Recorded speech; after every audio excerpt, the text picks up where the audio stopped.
ஒரு வாரத்துக்கு 90 மணி நேரம் வேலை பண்ணுறவங்களுக்கு ஹெல்த் எப்படி இருக்கும் அப்படின்ட்டு. இப்போ பார்த்தீங்கன்னா 90 மணி நேரம் வேலை பண்ணோன்னா ஒரு நாளைக்கு 10 ஹவருக்கு மேலே வேலை பண்ணணும். இப்போ நம்ம 8 ஹவர் தூங்கணும், 10 ஹவர் வேலையில் போயிடுச்சுன்னா நம்மளுக்கு மிச்சம் இருக்கிறது 6 ஹவர் தான். ஸோ இது நம்ம ரொம்ப எஃபிஷியண்ட்டாக யூஸ் பண்ணணும். எதுக்கு? நம்ம உணவை தயாரிக்க, நம்ம எக்ஸசைஸ் பண்ண, இதெல்லாம் ரொம்ப முக்கியம். பட் அந்த 10 ஹவர்லேயும் நிறைய ஸ்ட்ரெஸ்ஸு வருதுன்னா டீஸ்ட்ரெஸ்ஸும் சேர்ந்து பண்ணிடுறது ரொம்ப முக்கியம்.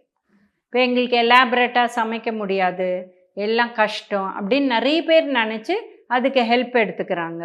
அண்ட் ஹெல்ப் எடுத்தால் என்ன ஆகுதுன்னா எக்கச்சக்கமாக எண்ணெய் ஊற்றுறாங்க, எங்களுக்கு அதில் கண்ட்ரோலே இல்லை அப்படின்னு சொல்கிறாங்க.